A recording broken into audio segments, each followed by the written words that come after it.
I am dark and you are light, you are blind as a bat and I have sight. It's Steve Saylor and JJ talking movies, that's alright. Yeah. I like that. Spider-Man Homecoming. Spider-Man Homecoming. Yes. And this is our spoiler review of it. We Yeah. kind of gave our first reactions. If you haven't checked that out, make sure to click on the little info icon in the top right corner. I can never point to it properly, but whatever. You can be able to see kind of just like literally seconds after we finish watching the movie what our first thoughts were. Yes. And so this review is going to be a definitely spoiler-filled review of Spider-Man Homecoming. So if you haven't seen it, well, actually, you know what? Let's just kind of give like a quick, like one-sentence review, like spoiler-free review. Okay. Yeah. You go ahead. Okay, I'll just say I really like this movie. It's it's surprisingly good. And Yes.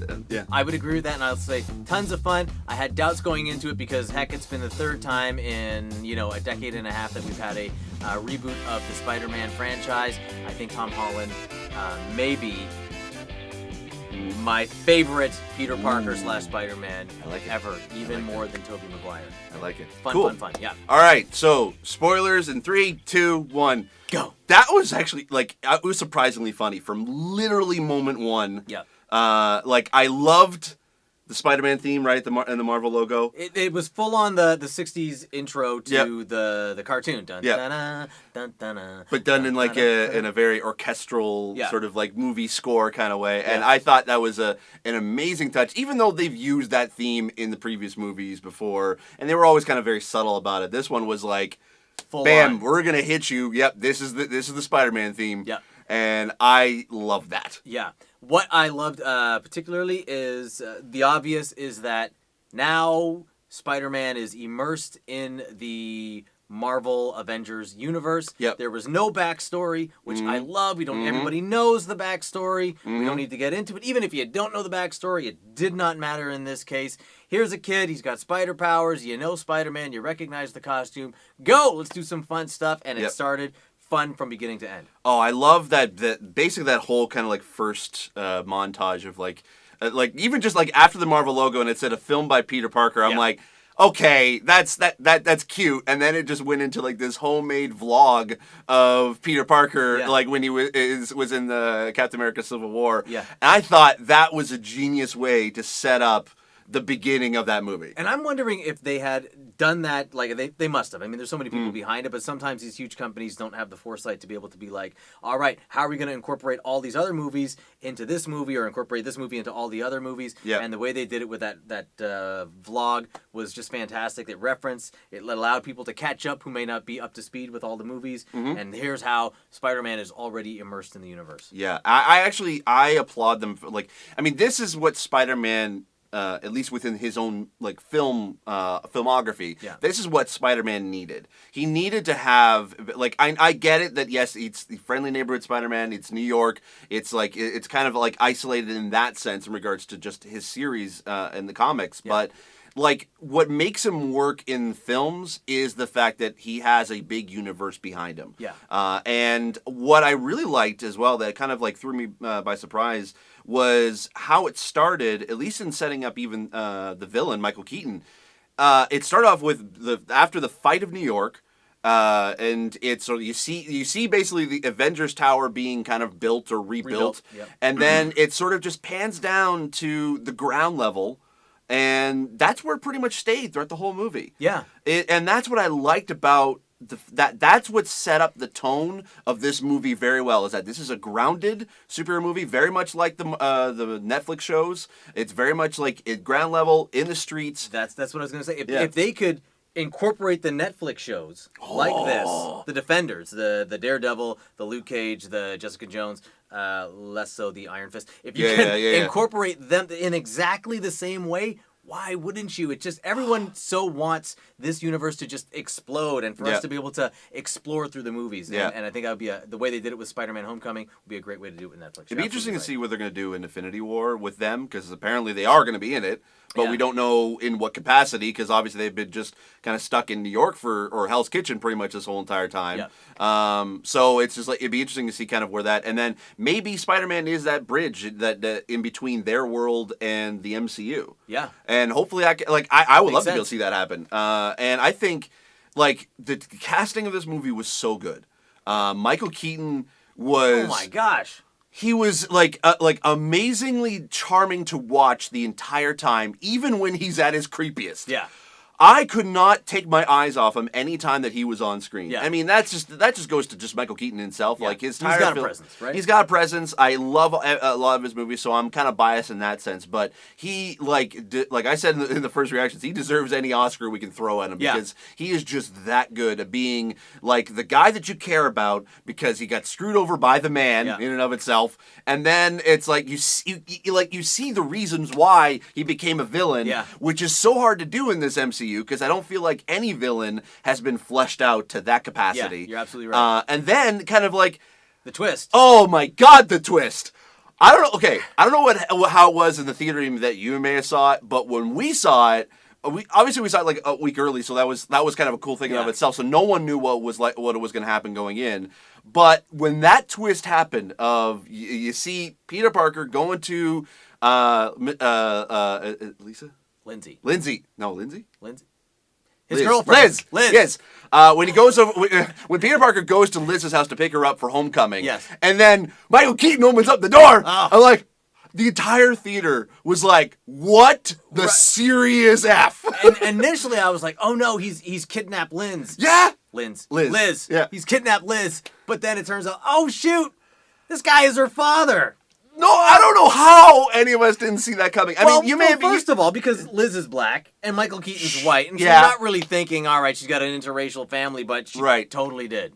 But I like that, like, because then thinking back on it, it's like the setup of that twist was so good. Yeah. You don't, like, I mean, so, sure, I get it. Some people are probably like, I saw that twist about moment. And I'm like, yeah, okay, whatever. But for those who, like, I consider myself, like, a pretty good movie buff. Yeah. I know a lot of, like, general twists that are going to happen and sort of the cliche stuff that happens even in superhero movies.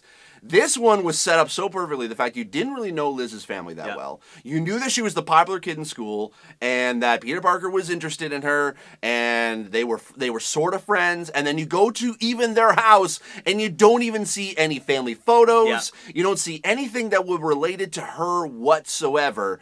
And then it's like that, but you don't even think about it. It's not even like something is missing. You just sort of think, okay, well, you just sort of didn't just get a chance to flesh out a character because everyone cares about Peter Parker and Spider-Man. Yeah. But to see that and then just like it draws everything in, I was like, the entire theater was very much like that. And from what I heard from other people in other theaters, is that was the same way too. Yeah, absolutely. It was like a jaw-dropping gasp moment. Speaking to that, I loved the diversity of this film. Flash Thompson, Indian guy. Yep. What? Yep. The female lead, black girl. Mm-hmm. They interact with the Cuban folks who are living in the neighborhood. Yep. There's the teachers are of different cultures, and it's just it just seemed. I felt as a brown guy, I felt like, holy smokes, here's a movie that's showing. Yep.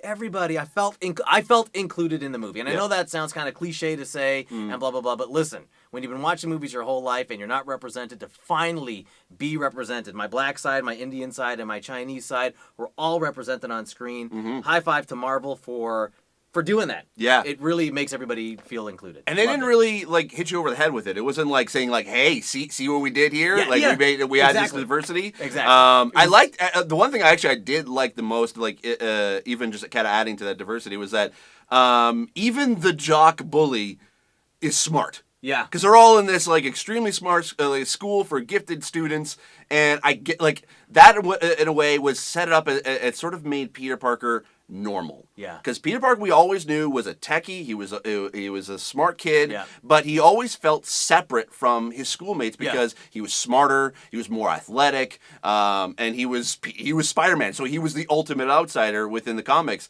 But having other kids around him that were of that same like smart level, I felt that just sort of helped make the fact that I think Tom Holland and Peter Parker were like, they're a normal kid in that world. Yeah. That said, this also plays out, and you told me this in the movie theater, this also plays out like a really good teen movie. Yeah. I know that they were trying to do that with the what was the other Spider-Man's name? The Mark Webb Spider-Man. Andrew Garfield. Yeah. They were trying to do that with the Andrew Garfield, Mark Webb Spider-Man, and it it didn't work. It was too non-realistic, edgy, I thought, with the kind of teenage story in it. This one, it works very, very well. They seem like real teenage kids in this movie, and it just high five to that director. That director, John Watts, has done like literally nothing before. Yeah, this is his first like major film. I mean, like I was looking him up on IMDb. Didn't really do much except for like Cop Car Clowns or something like that. Yeah, it's pretty much it. So good on. I mean, I get it. Like Marvel has been kind of known as sort of like being like, okay, they're the creative control over it, and the director just sort of like just runs everything and making sure everything kind of happens. But I like it's sort of, if this was his style of filmmaking, I like it. Yeah. And I hope that he does more films and kind of that style. Yeah. I will say, like, even just kind of like within like the Marvel universe too, like all the Easter eggs. There is definitely ties into a lot of the other Marvel movies. And there is that world is filled with a few of Spider-Man's rogues gallery, even though you may not know who they are. Shocker. I think the Tinkerer's in there. Like he's the one making all the stuff. Oh, I thought that was DC was a Tinkerer. Maybe I don't know. There is a Tinkerer character. I can't remember the name of it, but basically the guy who's making all the stuff for Michael Keaton. He's a rogues gallery for Spider-Man. Yeah. But like there's small tiny little nods to certain things that I felt like I could not like. I cannot smile big enough. Like there was one point when you get introduced to Karen, who's the lady in the suit. Yeah. Which was Jennifer Connelly. Yeah. You texted me on the weekend. You're like, I just found out it was. Yeah. Yeah. Okay. So I'm like, great. She's finally back in the Marvel universe instead of like being in the really bad like Hulk movie. Right. Just like now she finally gets a chance to get it. And then I love that. At one point, it's like Spider-Man's hanging upside down, and he's like, he's hanging in front of Liz, and then all of a sudden you hear Karen go, "Come on, give her a kiss," and it's like, it's the Spider-Man, Tobey Mcguire, MJ kiss, like upside down. I'm like, it would have been no more on the nose if it was raining at that moment. Yeah, it was perfect, and then they didn't kiss. No, we can say that because it's a spoiler. Yeah, but that would have ruined that scene. The fact that they didn't kiss and it was dynamite. I love seeing Donald Glover. Yeah. Donald Glover, if you don't know a little backstory, is that he auditioned for Spider-Man when they were rebooting the Mark Webb Spider-Man. And there was a big like online campaign to try to be able to get him to be in Spider-Man, and but there was also a campaign to get him to not be Spider-Man. So it was a very racial kind of thing. Spider-Man had just re-released or relaunched Miles Morales as a Spider-Man. So there was a black Spider-Man in the comic books. Yep. So he's played him in an animated version. That's right. Yeah. So it was nice to see him. I didn't know that he was going to be in it. He does not play Spider-Man in any capacity, but it was nice to see him attached to the franchise. But he does have a tie to Spider-Man because he plays Miles Morales' uncle. No way! When he said that I've got a nephew I got a nephew. That's Miles.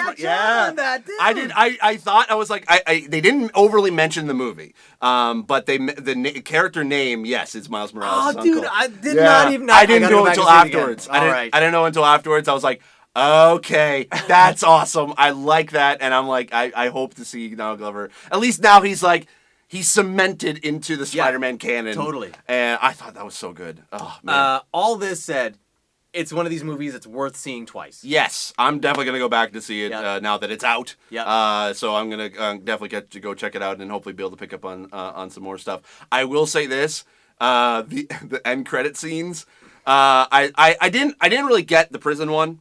I like the fact that that essentially Michael Keaton was like, if I knew his identity, he would have been dead already. Right, and he does know his identity. Yes, so it's like you kind of see like, okay, maybe he's like he wants to protect Spider-Man because he's in love with his daughter. Right. Or he has some other use for him that we'll find out in part 2. Exactly. So there's like it's still, even when he's kind of like at his absolute baddest, he's in jail. Yeah. But like there's at least a little bit of glimmer of like, okay, he's a real person instead of just a stereotypical comic book villain. Murder him. But I will say, and I'm gonna say, hands down, 100%, the final end credit scene, best end credit scene in every Marvel movie.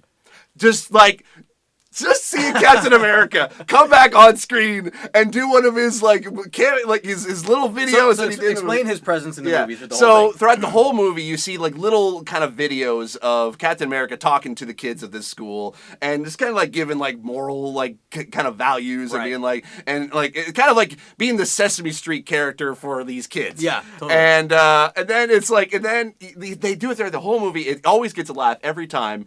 And then right at the end, you're almost expecting it to set up a sequel or a set up like maybe Infinity War. Some connection, But all of a sudden you see a white screen and Captain America walks on it and he goes, patience is a virtue. Sometimes it's great. Sometimes it's like, I was like that because you're waiting for it. You're waiting for that scene and then and that happens. I'm like, yes. Yeah. That's an amazing inside joke, and because like Marvel really popularized the end credit scene, totally, and it makes kind of like almost like every movie you watch is like, okay, do I need to sit for the credits, or is there going to be something? I don't know. You always need to sit for the credits, even if there's nothing. You never know. Just to honor the filmmakers, I kind of do that anyway. But it's like now we're trained to be like, okay, is there an end credit scene? We never know. But this one was like, so there's two. There's the one attached to the movie, and then there's this awesome Captain America one. It has nothing to do with anything else other than if you like, it's just a great nod to if you enjoyed the movie. An end credit scene about end credits. Yes. Basically is what it is. Before we wrap up here, shouts out to Marissa Tomei as Aunt May. Oh my goodness. I love that last line, and when she sees him as Spider-Man, and she's like, what the just like that's like I love that because I'm like I really hope that's where they start the second movie. Yeah, absolutely. Yeah, and apparently I have heard of this rumor. Okay. I don't know if you heard it, but like I have heard a story that because now we've already confirmed that Tom Holland is going to be Spider-Man for a few other Marvel movies. That apparently he may be the next Tony Stark in the next phase of the Marvel Universe. Like he may be that introduction to sort of a new cast of characters once the contract with Robert Downey Jr. ends, and Chris Evans as well. So they're kind of like. So how are they going to make Spider-Man into Iron Man? Well, maybe not necessarily him into Iron Man, but he's going to be kind of like the catalyst for the new team of Avengers. Because Spider-Man was always in the Avengers, but it's just like Marvel couldn't really add him in until now when they finally made the deal with Sony. And I think with the success of this film and the subsequent sequels, if they get more successful, I don't see Sony like basically saying no, we're going to keep Spider-Man for now. It's like I think that he's going to continue forward. Pay attention, Fox. Yes, it would be amazing to incorporate the X-Men universe into the Avengers/Spider-Man universe. Learn a lesson. Executives at Fox, go watch Spider-Man Homecoming and be like, yeah, this is a really flipping good idea. It's a cash grab. It's win-win. The fans win. Yes. You guys will make a shit ton of money because everybody wants it. It expands the universe for like just years, decades of movies. Just do it. Even if you have to do it with the new class, I don't care. The new class was okay, except for Apocalypse. I still didn't really like that one. But it was still good, and you could...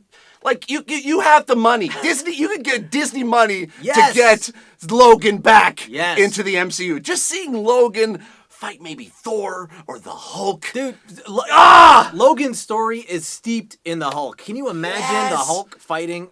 The Hulk ripping Logan apart in that classic comic book. You know what would be like, I will give my money to Marvel no matter what. Like even though we kind of had like this sort of issue with like Marvel, like it's 20 movies, it's kind of tired, it's dated. You know what basically will make me cemented as a Marvel Cinematic Universe fan is if in Thor Ragnarok, when we get Planet Hulk, if all of a sudden Logan just shows up. Oh, dude.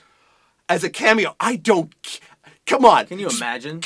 You could give him a couple $1 million. You pay $50 million for Robert Downey Jr. Just give him a couple mil just to show up for 30 seconds. Be in the audience. Yes. Or something. Yes. Or even just Deadpool. Yeah. Oh, dude. Oh, come on, Fox. Get it together, please. They'll get it together. They can't see the numbers on these movies. You know what? Just on an aside here. Uh-huh. It's been a pretty damn good summer so far.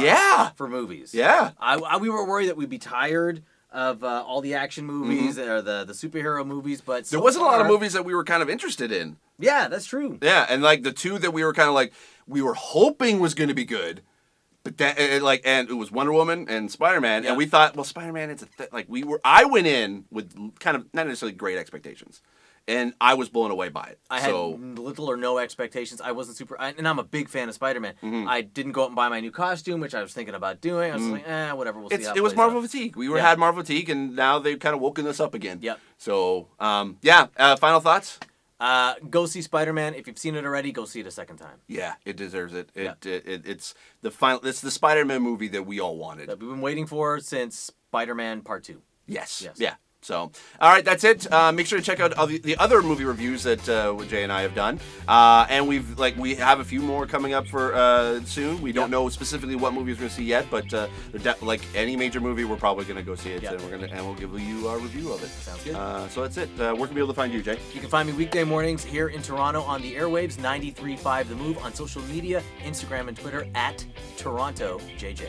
And you can find me here on this channel, youtube.com/snowball. Make sure you like, comment, and subscribe. Leave a comment below if you like this movie, what you thought. You can keep it spoiler-free or not spoilers, and we'll discuss it in the future. So that's it. As always, we remain obediently yours. Bye. Cool. That was a good one.